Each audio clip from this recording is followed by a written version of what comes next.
Pemirsa, Hari Kasih Sayang atau Valentine's Day yang dirayakan setiap tanggal 14 Februari identik dengan pemberian coklat kepada orang-orang terkasih. Pemberian coklat menurut manajer operasional Kau Coklat Nur Fitria sebagai simbol ketenangan dan romantisme.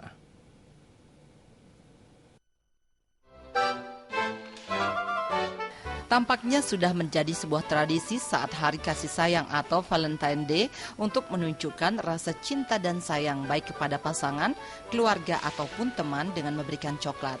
Meski tradisi ini berkembang di kalangan generasi muda, namun sudah cukup mampu mendongkrak penjualan coklat. Karena menurut manajer operasional Kau Coklat Nur Fitria, pemberian coklat lebih berkesan karena selain rasanya yang enak, coklat juga memberikan efek menenangkan bagi mereka yang mengkonsumsinya. Valentine biasanya anak-anak muda itu kan dia lebih memberikan bingkisan ya buat seseorang yang dia kasihi, teman, orang tua atau apa, dia memberikan coklat karena coklat itu udah dari dulunya identik dengan Valentine karena coklat menimbulkan perasaan yang menyenangkan jika kita mengkonsumsinya.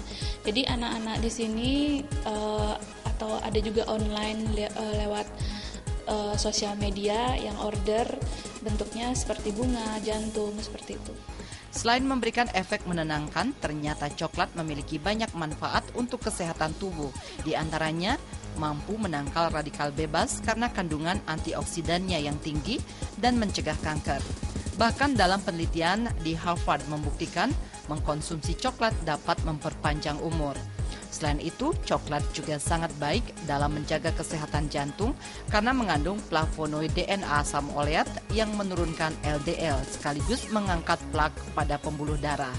Coklat juga mengandung kalsium dan fosfor yang baik untuk gigi. Coklat juga merupakan antidepresi serta merupakan rahasia awet muda karena mengandung katekin yang baik digunakan sebagai masker. Jadi memang sangat tepat untuk memberikan coklat pada orang-orang tercinta di Hari Kasih Sayang.